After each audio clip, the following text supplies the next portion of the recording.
박한수 장군, 예, 저희가 어떻게 올해 3월부터 이 쿠데타 계획이 진행되고 있을 거라고 제가 어떻게 알았을까요?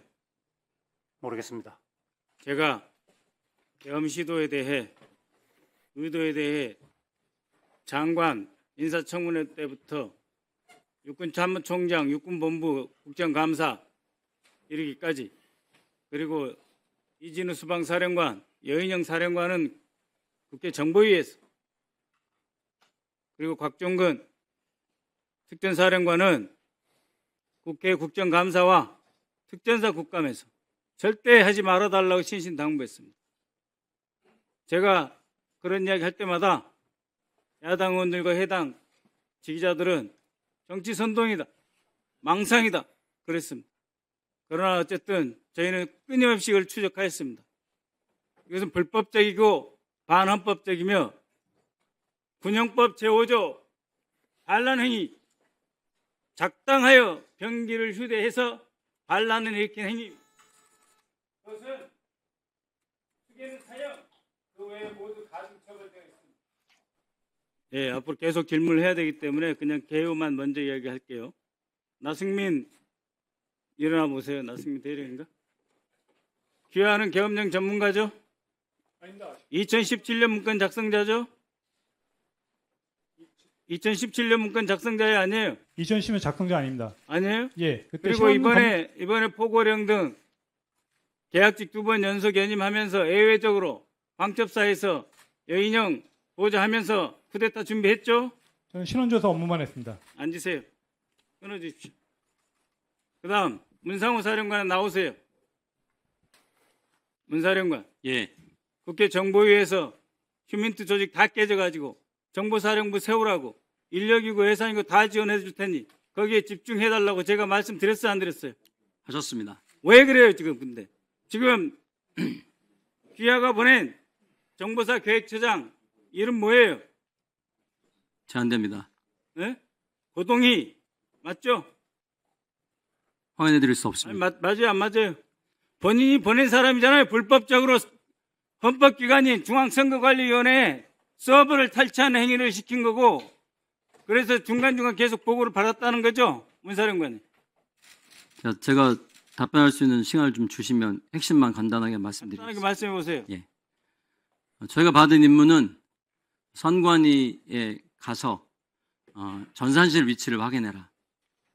그 다음에 거기를 지키고 있다가 다른 팀이 오면 인계해주고 그래서 복귀해라. 전산실 위치를 확인했고 각 주요 서버마다 이거는 사전 투표용이다, 저거는 선거인 명부다 다 찍어서 사령관에게 보고한 거죠. 그건 사실이랑 다릅니다. 사령관 보고 안 받았어요? 그러면 고동희가 찍은 그 사진은 누구에게 전송됐습니까? 제가 받았고 제가 찍어서 보내라고 지시를 했습니다. 근데 그렇죠? 됐어요. 지시한 목적은 그러면 HID 속초에서 7명 누가 오라고 그랬어요? 속초에서 7명이 온 건 사실이랑 다릅니다. 백여단은 누가 보냈어요? 대기 누가 시켰어요? 제가 장관님께 임무 받고 지시를 했습니다. 지시했죠? 예. 감청팀 누구누구 대기 시켰어요? 감청 기능 자체가 저희 사령부에 없습니다. 그러지 마세요. 사실입니다. 대북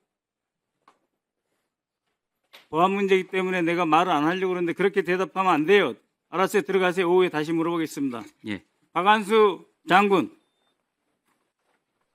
7공수, 13공수 누가 동원 대기 시켰어요? 모릅니다. 네? 그 사실을 모릅니다. 그러면 박사령관 누가 대기 시켰어요? 그거는 제가 임무 부여할 때 제가 지시했습니다. 그 KGX로 통해서 유선 지시 받고 한 거예요? KGX로 시스템으로 지시 받고 한 거예요? 아닙니다. 그건 제가 구두 판단. 그거는 제가 임무 부여할 때 제가 스스로 판단한 겁니다. KGX로 내려가는 합참 지휘 통질에서의 지시 아닙니까? 그거는 제가 확인 못했습니다. 그것을 지통실에서 나온 그 지시를 사령관도 받고 각 공수여단장도 거의 동시에 받았죠. 그래서 사령관이 7공수, 13공수 대기시켰죠. 그리고 그 과정에서 정진팔 합참차장 개입했어 안 했어요? 그 사실은 제가 알지 못하는데 확인이 필요할 것 같습니다. 저는 알지 확인하세요. 박한수 장군, 예, 이번에 합참 지휘 통제실을 점령한 것은 소위 육군 총장이 계엄사령관을 맡는 것은 국내 사태를 진압하기 위해서 막아야 되는 거고, 합참 의장이 계엄사령관을 맡지 않는 것은 대북 억제라고 했는데 사실상 지통실이 계엄사령부에 의해서 장악됐죠. 계엄사령부는 거기에 있지 않고 그 한층 밑에 공간으로 이동했습니다. 몇 층에 계셨어요? 4층? 4층입니다. 네. 그리고 합참 의장은 그때 몇 층에 있었어요? 3층에 계셨습니다. 합참 차장 몇 층에 있었어요? 4층에 있었습니다. 지하 4층입니다. 지하 4층. 그러니까 계엄사령관하고 같이 일어나시기 있었던 거죠. 바랍니다. 일어나서 답변하세요. 네, 그렇습니다. 그리고 그 특전사에서 헬기 특수항공 전단에서 뛰어왔을 때 그거 운항허가 막지 말라고 한 게 누구예요? 정진팔 장군 아니에요? 예, 그 지하 4층은 그 당시에는 합참 차장 아닙니다. 제가 아닙니다. 계엄 부사령관이 공작사에 지시해가지고 헬기 오는 거 막지 말라고 공작사에 지시한 거 아니에요? 전혀 아닙니다. 전혀 아닙니까? 당시에 계엄 상황실은 전화도 어떤 알겠어요. 사람 누구도 앉으세요. 지금 없었습니다. 오후에 계속 추가 질문할 테니까요. 박완수 장군, 네.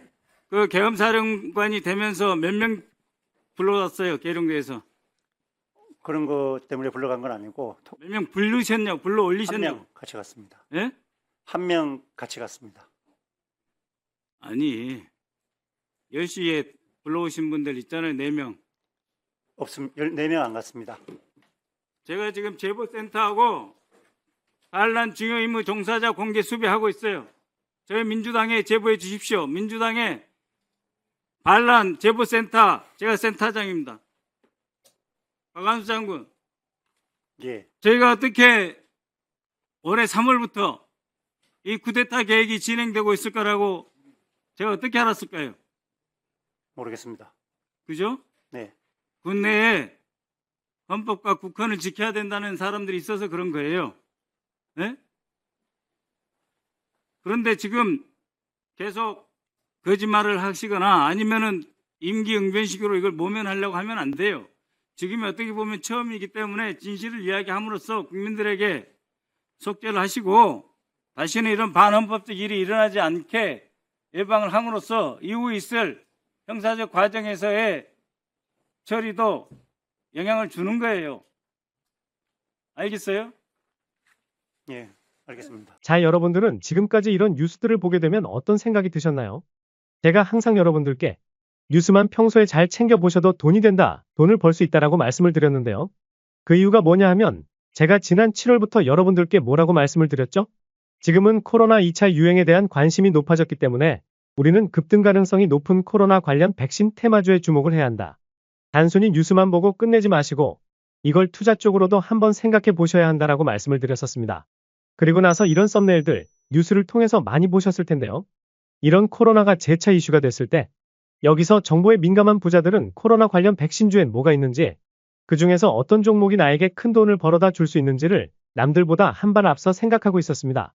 왜냐하면 부자들이 봤을 때는 이슈가 곧 돈으로 이어진다는 걸 잘 알고 있고 이런 이슈들이 나에게 큰 돈을 안겨준다는 경험적 확신이 있기 때문에 부자들은 항상 이런 사회적 이슈들을 꾸준히 관심 갖고 챙겨본다라고 말씀을 드렸던 건데요. 그래서 제가 이와 관련해서 지난번 우리 시청자분들께 제 채널 영상 봐주셔서 감사하다는 의미로 정말 큰 선물 하나를 안겨드렸었습니다. 당연히 100% 무료로 드렸었고 여기 보시면 저한테 구독이라고 남겨주신 모든 시청자분들께 주식시장에서 코로나 백신 관련주 중에 가장 급등할 확률이 높았던 셀리드라는 딱 한 종목을 여러분들에게 추천을 드렸었죠. 그러면서 여기 나와 있는 대로 정확하게 얼마에 사야 하는지 그리고 어느 정도 올랐을 때 팔아야 하는지 이런 부분들까지 자세하게 알려드렸었는데 결과가 어떻게 되었나요? 오른쪽을 보시면 아시겠지만 제가 8월 1일에 문자로 이 셀리드를 소개해드리고 나서 주가가 2주 만에 이렇게 3배 넘게 급등이 나왔습니다. 그래서 당시에도 굉장히 많은 분들이 제가 드린 이 셀리드 한 종목으로 수익을 크게 내셨을 텐데요. 다시 한번 축하드린다고 말씀을 드리고 자, 이번에도 마찬가지입니다. 최근에 이슈가 되고 있는 것이 전기차 배터리 화재 관련 안전성 문제인데 현재 정부에서도 배터리 제조사 공개를 의무적으로 도입하고 있고 이에 대한 지원금을 대폭 늘려가고 있는데요. 이처럼 시간이 지날수록 전기차 안전성에 대한 관심은 더욱 증폭되고 있기 때문에 관련 종목들이 결국 크게 부각받을 수밖에 없습니다.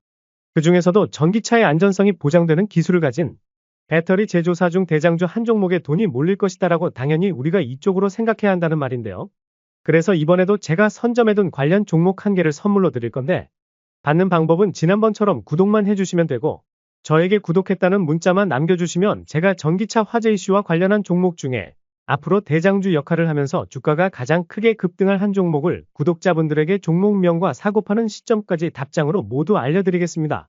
그래서 여러분들이 이 주식으로 돈 버는 연습을 한번 해보셔라 이렇게 말씀을 드리고 지금 이 영상을 보시는 시청자분들 중에 나도 이번 종목이 궁금하다 하시는 분들은 누구나 상관없이 그리고 어느 시간대나 관계없이 부담 갖지 마시고 이렇게 상단에 항상 제 번호를 남겨놓고 있으니까요. 남녀노소 누구든지 무료로 딱 한 종목 받으실 수 있으니까 제 번호 010-5906-2484번으로 저에게 지난번처럼 구독했다고 편하게 구독이라 문자 보내주시면 제가 이번에도 똑같이 무료 추천 급등주 문자를 보내드리겠습니다. 이해되시죠? 그래서 다시 한번 제 번호 010-5906-2484번으로 구독이라고 문자 보내주시면 여러분들이 직접 뉴스를 통해서 돈 버는 연습을 해보실 수가 있는 거고 제가 돈을 받는 것도 아니고 투자를 대신해 드리는 것도 아니기 때문에 아무 때나 부담 없이 문자 보내주시면 되는 겁니다. 그리고 수익이 나면 저는 다른 것은 바라지 않습니다. 제 채널에 구독, 좋아요 한 번씩만 눌러주시면 감사하겠습니다.